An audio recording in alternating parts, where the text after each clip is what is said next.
welcome. And yeah, maybe we can just start with, could you tell us a little bit of the background to the last couple of months or couple of years or so? Yeah.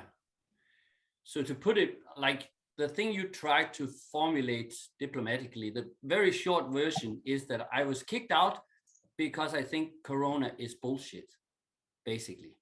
So, and it's something that's, I kind of, it happened pretty fast, really, but it at the same time, it's something that I knew was coming. I mean, for 2 years, I've known it would come to this point where I would have to say no. So, and kind of my red line in the sand was when I had to. They imposed these that you had to show the Corona pass to get into campus, and my course would start the 31st of January. And then 2 weeks before that, I wrote my students and I wrote my boss and said, I'm not going to do that. I'm not going to participate in that. I'm not going to force or even pressure anyone to have to show that. And then I gave a number of reasons for that. One of them had to do with sovereignty. I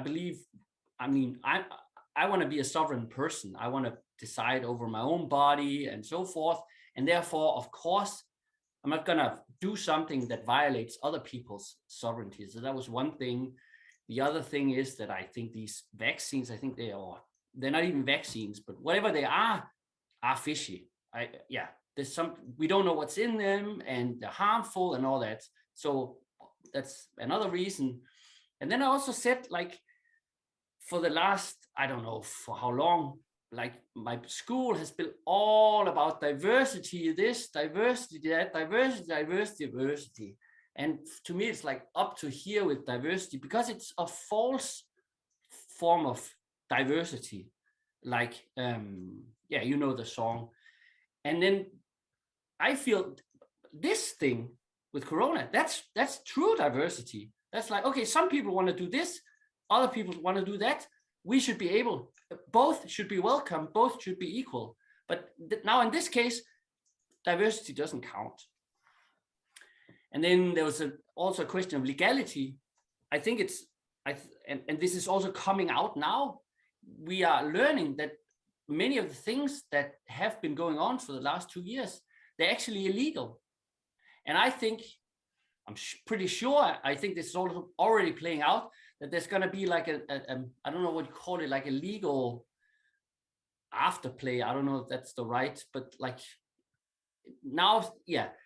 So there's going to be a lot of legal issues that's coming out now, or that's being resolved now.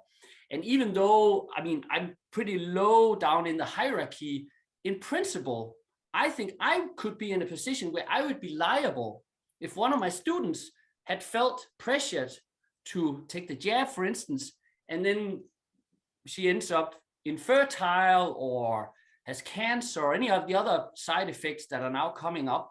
Who would be liable for that?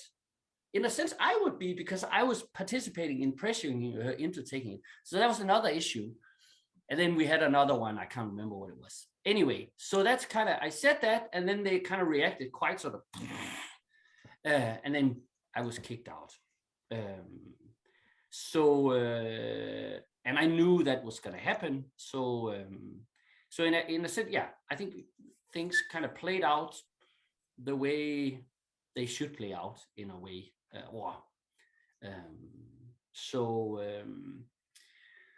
But I think my whole sort of take on this Corona thing is that I feel that Corona has been, it's functioned as a magnifier, in that it's sort of all the little things that were wrong in all of the systems and and also in our personal lives, everything that wasn't sort of completely in line with our true nature and all that kind of stuff, was with Corona. It was all of those small things, or they're not small things, but they look small.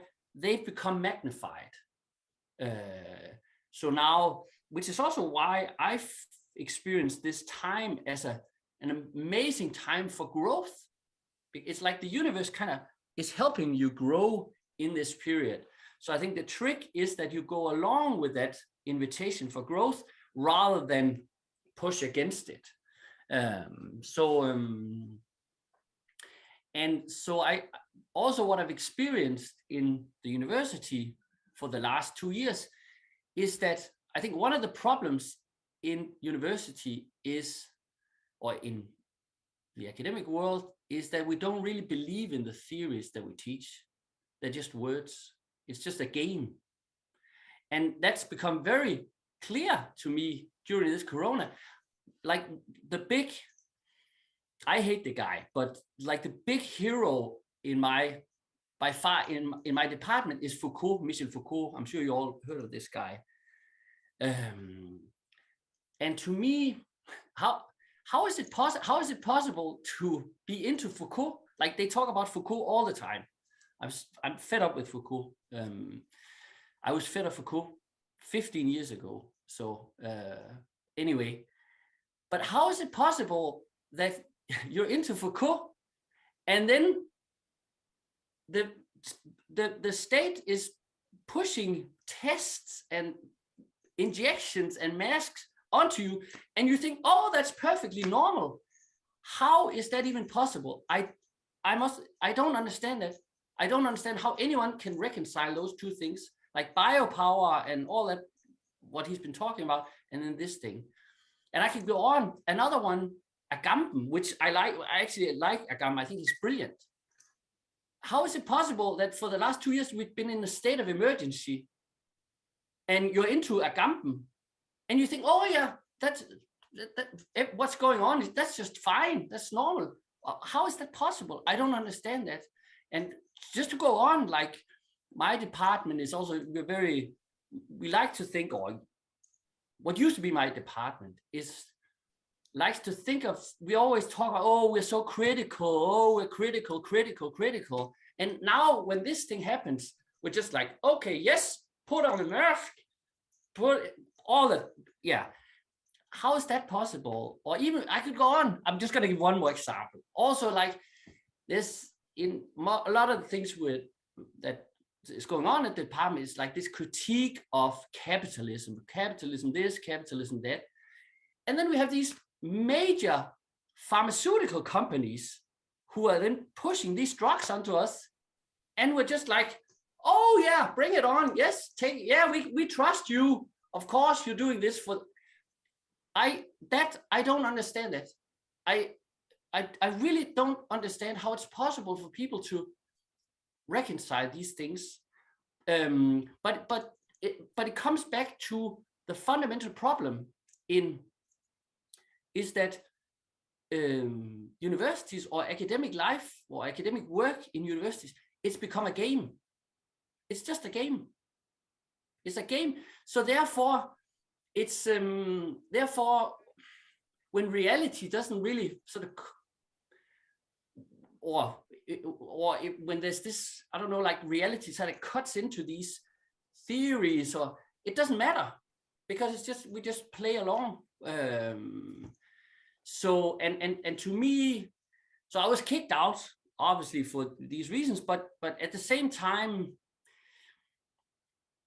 I think there was also something, I think the universe wanted me to be somewhere else. I think that was also going on because I can't be in that. I can't, to me, philosophy and economics, it's never been a game to me.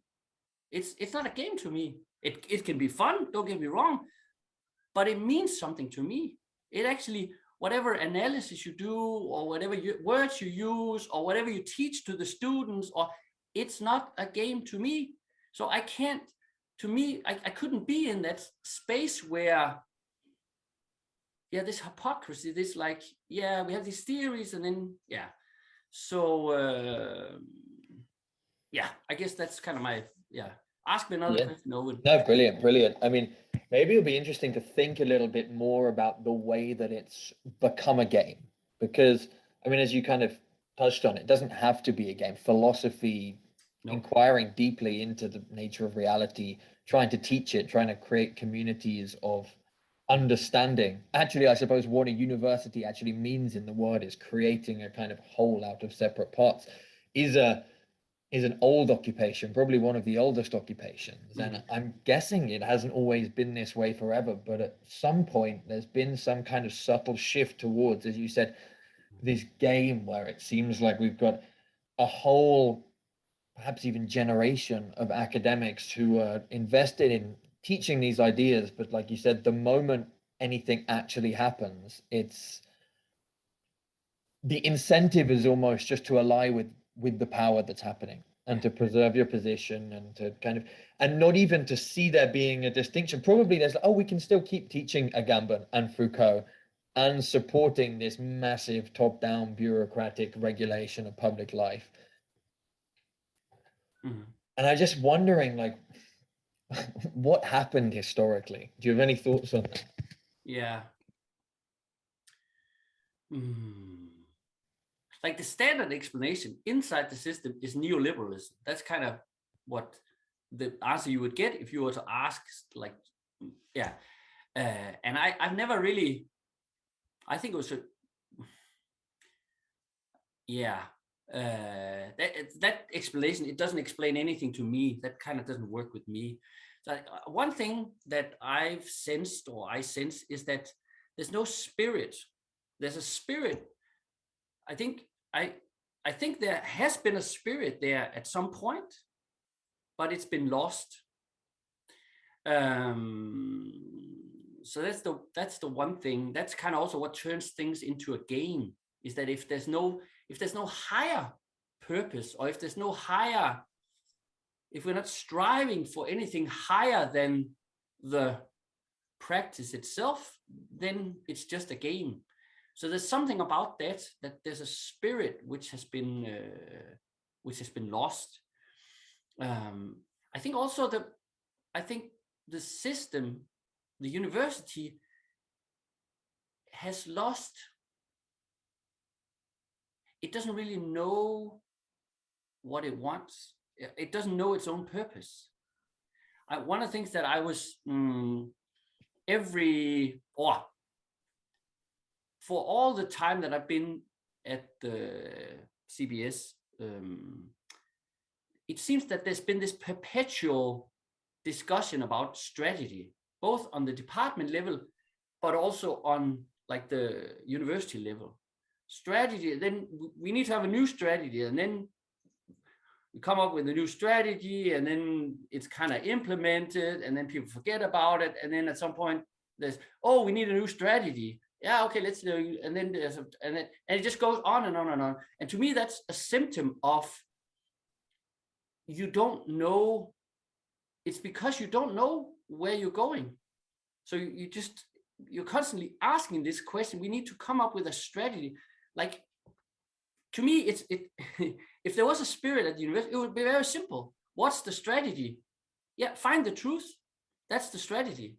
And we don't have to, we can just, and that strategy, we can have that for 500 years. We don't have to renew it every 3 years or every 5 years. It's that simple. But the problem is, we don't believe in the truth. Like, at the university, we don't believe in truth, which is another reason why they've been able to pull this corona bullshit on us, is because we don't care about the truth. We don't believe in it anyway. So you can just, we don't have any, when they push these things out, we don't have anything to push against them, because we already sort of, undermined or deconstructed truth. So a thing I notice, like in these times that we live, I hear a lot of people who are very dissatisfied or tired or with their job, with their work, and I think that's actually a sign of health, because a lot of work today is meaningless, and I think that's why people are dissatisfied with it, because they can sense that the whole system, or their heart can kind of sense there's no meaning to this. So I think we're in this sort of crisis of meaning, and that plays out on the individual level, but it also plays out on the institutional level. Our institutions, they don't even know what their purpose is. The university doesn't know what its purpose is. The hospitals, they also don't know what their purpose is. And the schools and the media and all of them, we're kind of in this, crisis of meaning. So, so my answer to your question, what has happened? The institutions, they've kind of lost their way somehow. I don't know if that's even an answer, but or more like just a diagnosis. But yeah.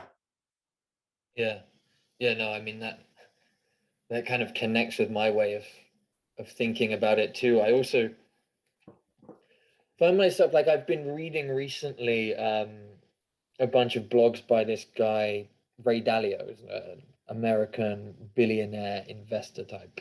And one of the things he discusses is basically how the world looked at him as a guy growing up in the 1960s, where he's an American. It's very much the kind of boom of the American dream. And the thinking is you work hard, you go to university, you get your degree, and then you get a good job, and you're going to be in the middle class. And that's what works for 80% of people or something.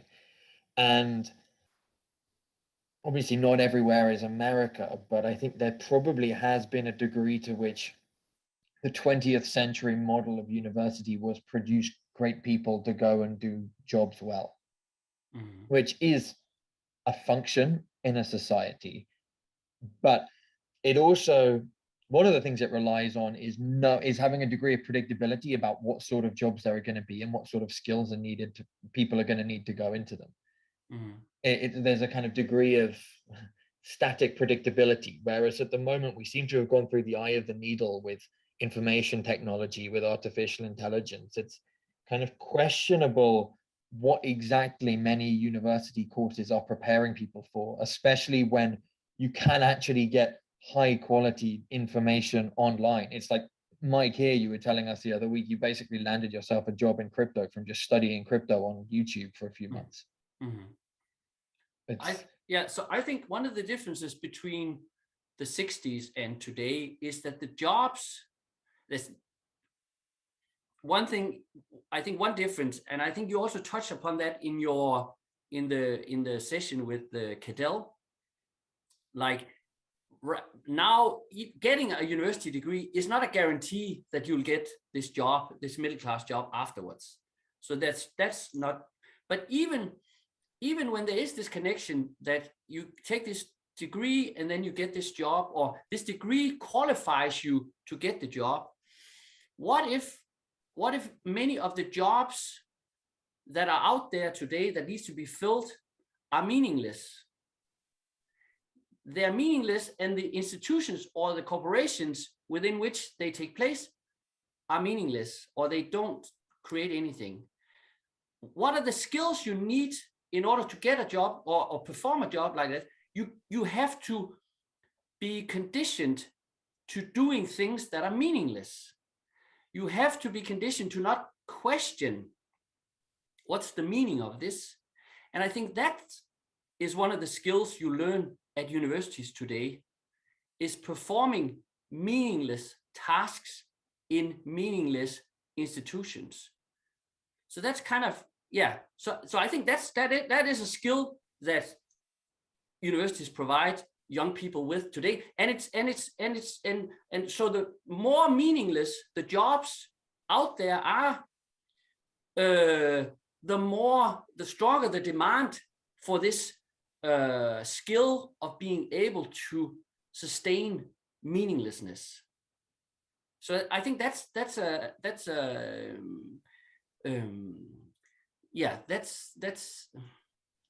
take something like finance, right? Or banking. Banking used to be, or a large part of banking used to be, well, the job here is to provide credit for productive enterprise that create jobs and create products that people need. It used to be like that.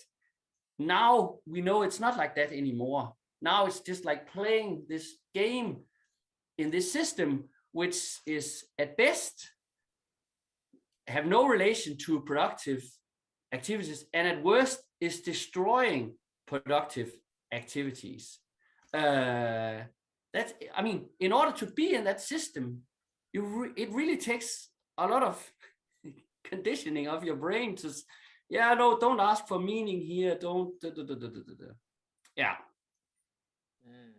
It's interesting. That reminds me of something I think I read in Peter Thiel's book on entrepreneurship, where he's talking about the kind of jobs that are considered the top tier jobs today relative to, say, 30 years ago. And what he kind of says is that today it's, as he said, finance and management consulting.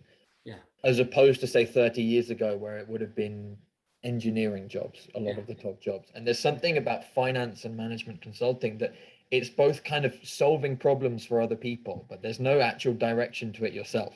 And especially now that the finance system has just turned more and more into this speculative game that's just betting on bets on bets and bets and bets, rather than going into production, because the production's all fucking happening elsewhere anyway in other countries. And then the consultants are just going to other companies to basically say, well, let's help you do your strategies better. But the whole thing is empty in a sense. Yeah. And it's not just management consulting, it's a lot of the public sector as well. Also bullshit. I mean, and again, we're seeing that with Corona. We're seeing, like, you're supposed to create, I don't know if I have to, but it's just the, I will say this. I mean, you can hear I'm skeptical about this Corona thing. I think that's out there already. So for someone like me, to look at what's been going on for 2 years has been like, what? And also, why is no one saying no? Like a year and a half ago, when they started, they put up tents on campus at I cried when I saw that. They put up tents. And of course, if you're inside the thing, you think, oh yeah, but it's for the test for the that thing. But if you're where I am, I'm like, what is going on? And also I'm asking myself, why is no one in power questioning this? Why is no one questioning this? And it's because, well, one of the reasons is exactly because they've had this training of just going along with the system, not asking for meaning, not asking for any, just sort of going along with the system. So again, I think also Corona is magnifying and showing us like the real consequence of this thing that's been going on in education, not only in education but also elsewhere for a long time. We've stopped asking about the higher meaning of things or the truth of things, or So where are you going next now you're out? Where am I going? I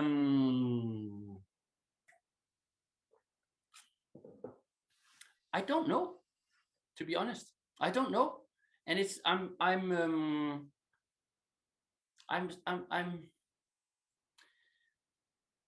I think that right now, some people think, oh, now we're back to normal. Now the restrictions are gone and we're back to normal and we'll just go on with our lives. To me, it's like, no. It's only just started now.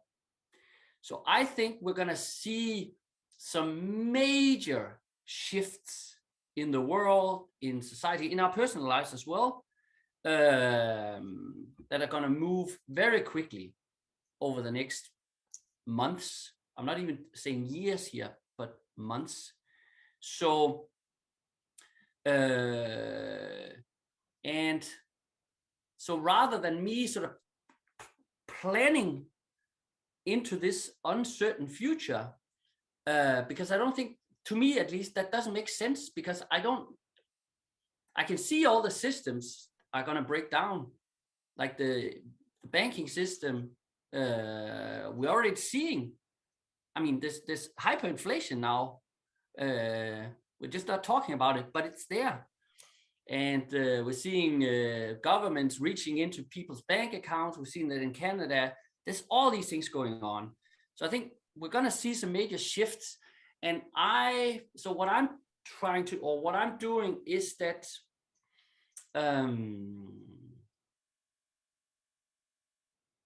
there's this guy, his name is Jan Jakob Stam. He works with something called systemic constellations, which is also something I'm working with. Yeah, you were on the session, Owen, once with that. It's also called family constellations, but in a more general sense, it's called systemic constellations. I'm not necessarily going to go into that, but he has this concept. He distinguishes between two forms of future. He talks about the planned future and the emerging future. So the planned future is exactly where you're going to go next. What's your 5-year plan? What's your 2-year plan? What's your goals? What your KPIs? All that kind of stuff. So that's kind of moving. That's me sort of moving into the future. But the emerging future is coming towards me, like a train that's kind of like coming towards me. And I think what we're seeing right now, and it's something that I have to be more receptive to. I just have to be more receptive to it. And I have to be resilient when it comes, and I have to be ready, but ready for something that I don't necessarily know what is. So that's kind of what I'm doing now. I'm getting myself ready for something that I don't know what is. And I think right now, the emerging future is moving 10 times faster than the planned future. Which is also, I think, why at least myself and also many people I talk to, they have this sense that right now time is moving very, very fast. So I have this sense that when I think about something that happened 2 weeks ago, it feels like it's 6 months ago.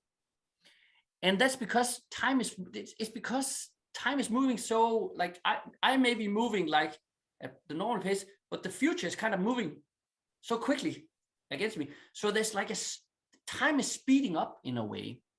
Anyway, so yeah. So in a way, I'm just waiting for the world to come to me. Is what I'm gonna do.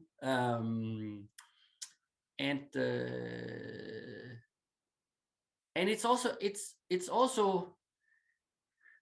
like sort of being kicked out of this the system. It's like I started school when I was 6 years old, or 5 maybe, and then I've been in school ever since, and I'm 47. So I've been in school for 41 years. And now I'm out of school. So now I'm and it also, this whole experience of not knowing what I'm gonna do in 2 weeks, or let alone 2 months, is it's really doing something to me, which is good. So I'm also allowing myself to not have a plan, and just trusting that the universe, or whatever, God, or whatever, whoever is in charge, is gonna show me where I'm gonna go. And I sense that, like, right now, that I sort of feel that, and it's also how I experienced this whole process with my getting fired. I had this sense of how to navigate it. So so that's my anti-plan. is just to wait for the train to hit me in the face. I feel you, man. I think that's more or less what I've been doing for the last couple of years as well. I'm just kind of trying to surf the waves and doing it more or less skillfully. Yeah, I think also I think the time that we're going into, it's already happening. If you just know where to look, the systems are breaking down. So we're gonna see we're seeing the economic system breaking down, we're seeing the health system breaking down, we're seeing the political, look at Canada, we're seeing the political system breaking down. Pretty soon the political system in the US is also going to break down. I think it's already broken, but we're just it's going to become visible that it's broken. So we're going to have all these systems breaking down. And in such a time, I think what you need in order to be resilient in such a time, you need to be able to let go of the systems without anxiety. So like when, I don't think you probably don't even have a pension, Owen, because but if you have a pension, you should don't panic when it disappears, but it's because it's going to disappear pretty soon. And also don't panic when you can't go to the hospital. Then just, okay, then I need to take care of my own health. Don't panic when whatever, the jobs you thought you were going to get, they're not going to be there because, yes. So I think there's something about being, there's like a dialect, there's something about, on the one hand, letting go of things, but at the same time retaining responsibility of yourself, taking responsibility of yourself. So letting go of the systems and think, the banks, take my money or let go, but now I will take charge of my own finances, and take responsibility and so forth.